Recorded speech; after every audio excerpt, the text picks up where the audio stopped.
Est-ce qu'on peut faire ceci? Est-ce qu'on peut faire cela? Est-ce que c'est permis? Est-ce qu'on a le droit? Est-ce que c'est licite? Le moins que l'on puisse dire, c'est qu'une grosse part de l'angoisse humaine se concentre, se condense, s'exprime dans ce genre de questions. Est-ce que j'ai le droit ou pas? Est-ce que c'est permis? Est-ce que c'est interdit? Est-ce que c'est défendu? Est-ce que j'ai le droit? Vous le sentez, ce sont des questions potentiellement explosives, source de conflits, de divisions. Ce n'est évidemment pas un hasard si c'est par cet aiguillon brûlant que les adversaires de Jésus cherchent à le piéger dans l'évangile de Marc.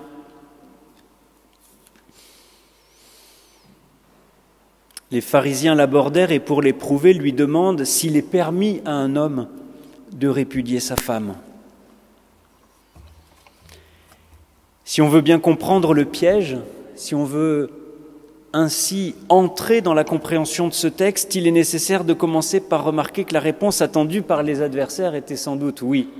Oui, il est permis à un homme de répudier sa femme.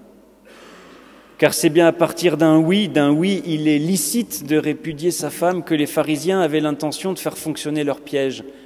Ils n'attendaient certainement pas un non. Pour le dire autrement, dans ce contexte polémique entre les spécialistes religieux et Jésus,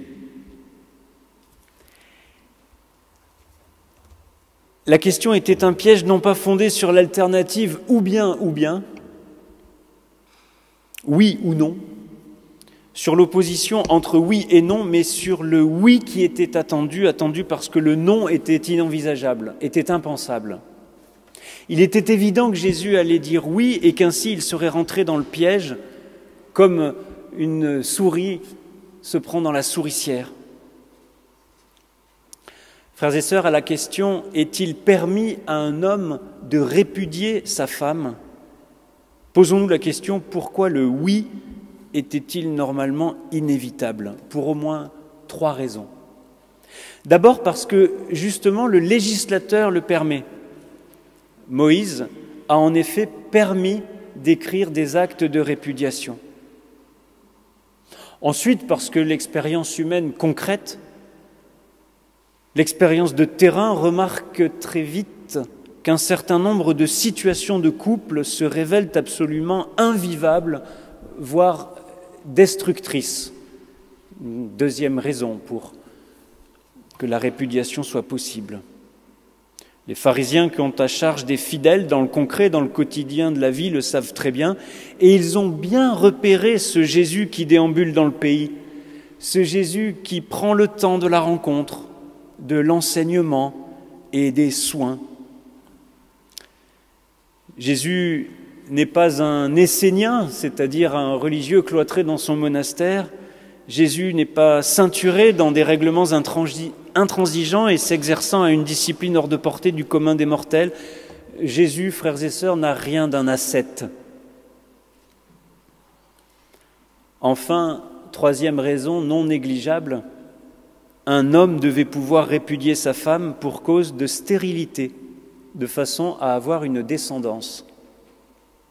Notez qu'à l'époque, on ne pouvait pas imaginer que la stérilité pouvait être masculine. Alors du coup, si les pharisiens tablaient sur un consensus sur cette question en s'attendant à ce que Jésus réponde oui, en quoi y avait-il un piège? Puisque l'évangéliste Marc prend le soin de préciser, les pharisiens abordèrent Jésus et pour l'éprouver, lui demandèrent s'il est permis à un homme de répudier sa femme. En quoi y avait-il un piège? Tout simplement parce qu'une fois qu'on a dit oui, qu'on reconnaît que c'est licite de répudier sa femme, eh bien il va falloir expliciter sous quelles conditions et sous quelles modalités. C'est bien là que vont apparaître les différences de sensibilité, les différences de morale, les différences de clan.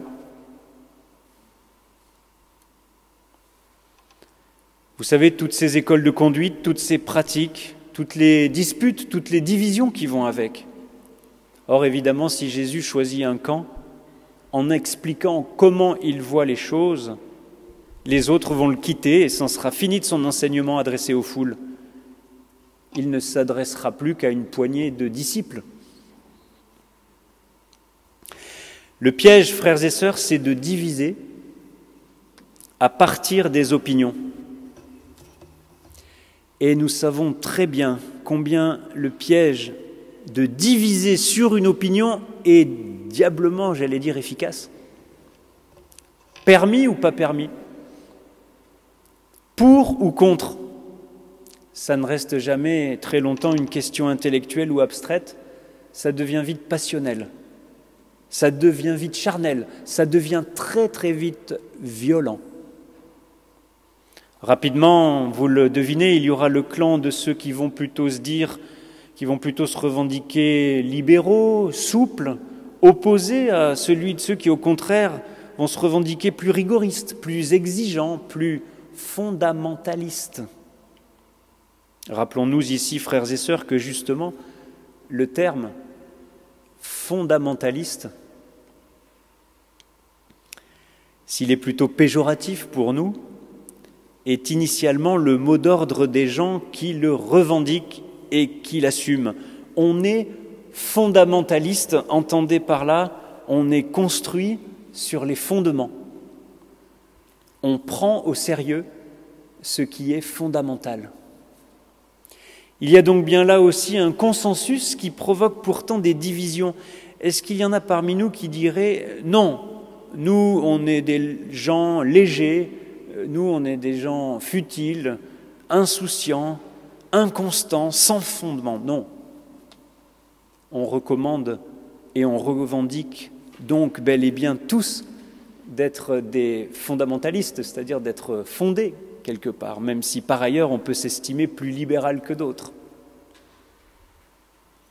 Or, être tous des fondamentalistes ne va pas évidemment empêcher de se taper dessus, ou du moins rapidement de se diviser, voire de se mépriser entre fondamentalistes qui n'ont pas les mêmes opinions, les mêmes représentations, les mêmes visions de ce qui est fondamental. C'est ça ce que je vous propose, que celui qui est fondamentaliste pose ses opinions sur ce qui est fondamental. La Bible. La Bible nous indique que cette revendication du fondamental, cette aspiration au bien, qui au lieu de faire consensus fait au contraire division, la Bible nous indique que cette revendication du fondamental, eh bien, nous renvoie à l'épisode de Babel dans le livre de la Genèse, à la volonté de se faire un nom, de se faire comme des dieux. Et en définitive, la multiplication des langues issues de Babel, qui fait écho à la multiplication des opinions, des pratiques, des conceptions, la multiplication des langues renvoie à un même projet mortifère qui est nommé le péché. Et c'est à cela que Jésus répond lorsqu'il dit « C'est à cause de la dureté de votre cœur que Moïse a écrit pour vous ce commandement ». Disant cela, il ne s'adresse pas seulement aux pharisiens, et a fortiori à l'autre camp que le sien, non, il s'adresse bel et bien à tous et à nous tous. Du coup, nous comprenons que Jésus, à la question « Est-il permis à un homme de répudier sa femme ?» S'il ne répond pas oui, ce qui surprend ses adversaires, ne répond pas vraiment non, non plus, puisque, nous allons le développer un petit peu, Jésus déplace complètement le problème ailleurs. Comment s'y prend-il? Il le déplace en soulignant la rupture radicale entre un commencement bon et la corruption humaine, c'est-à-dire la dureté du cœur humain. Au fond, Jésus pointe l'infidélité humaine à l'œuvre dans la création. Du coup, qu'est-ce que ça veut dire? Est-ce que c'est licite ou pas? Est-ce que c'est permis ou pas si de toute façon, il y a cette corruption originelle, cette infidélité première?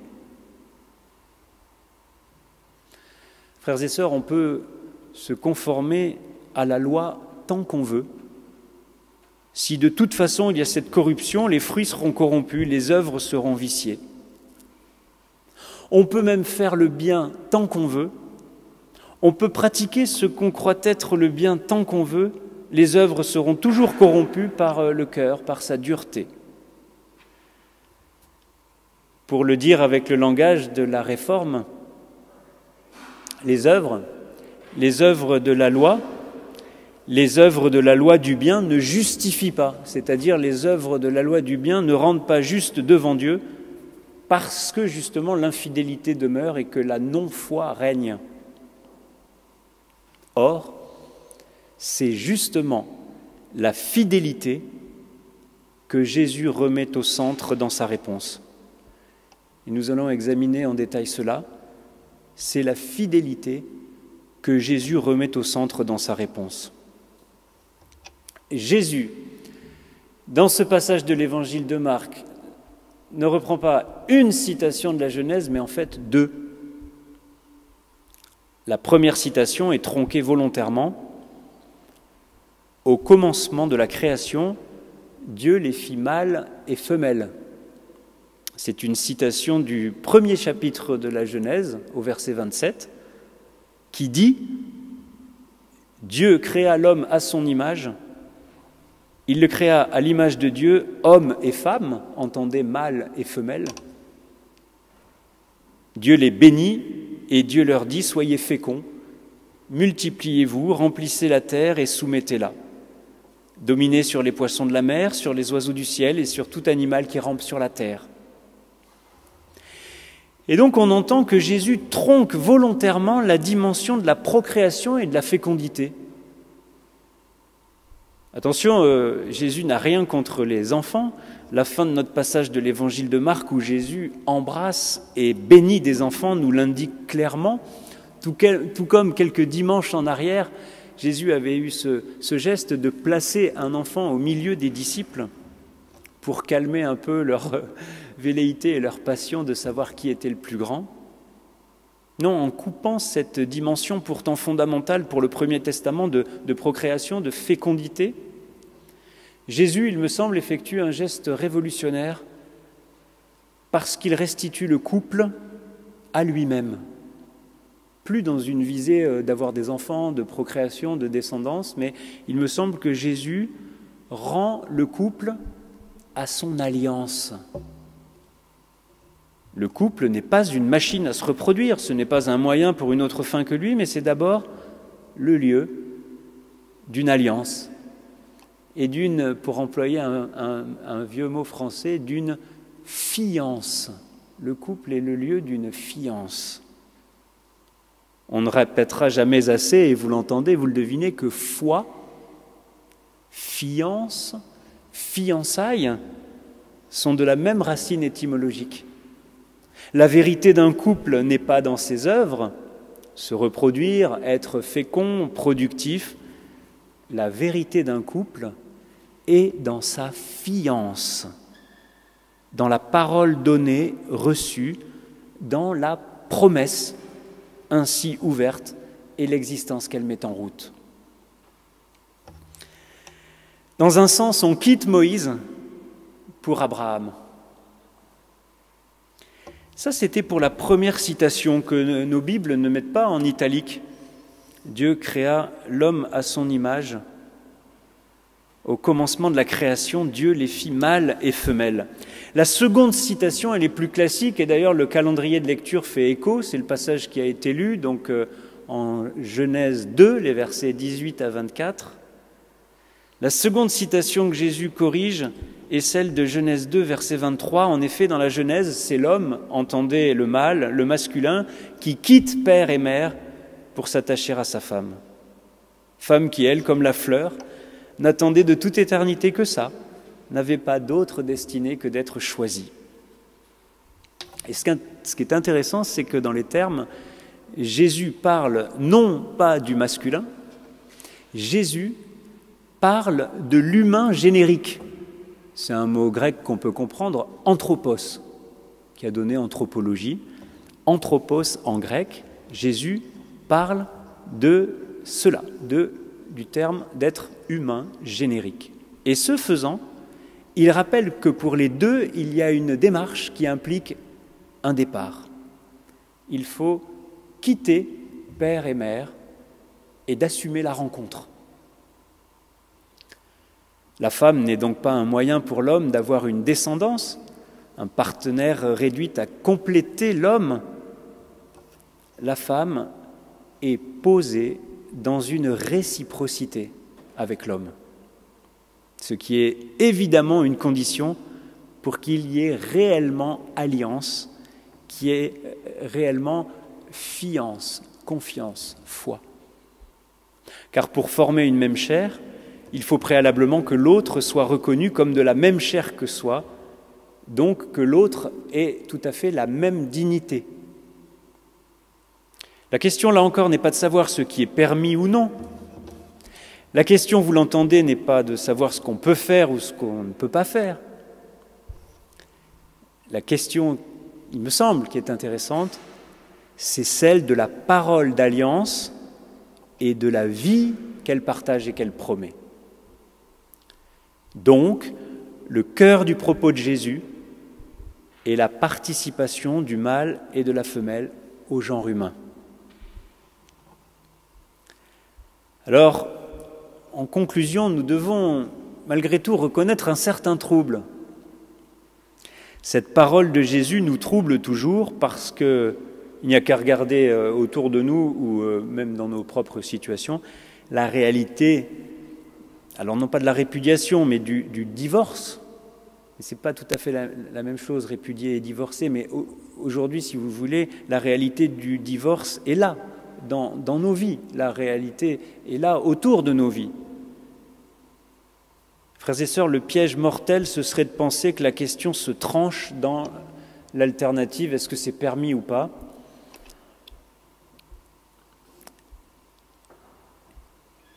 C'est un piège mortel de penser que cela se vit dans des opinions conflictuelles, pour ou contre.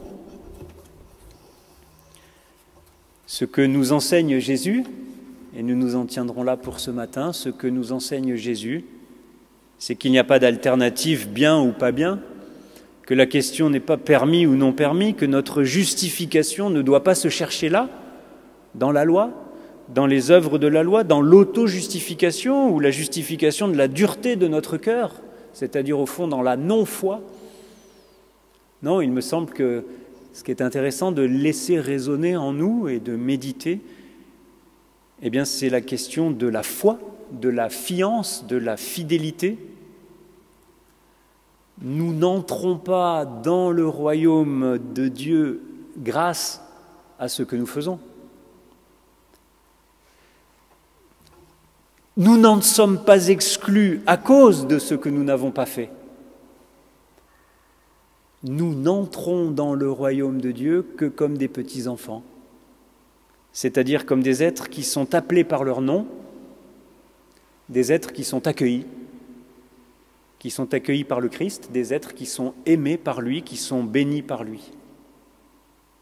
Et du coup, nous l'entendons peut-être de manière renouvelée, Christ, seul, est notre justice. Sa bénédiction est notre justification. Amen.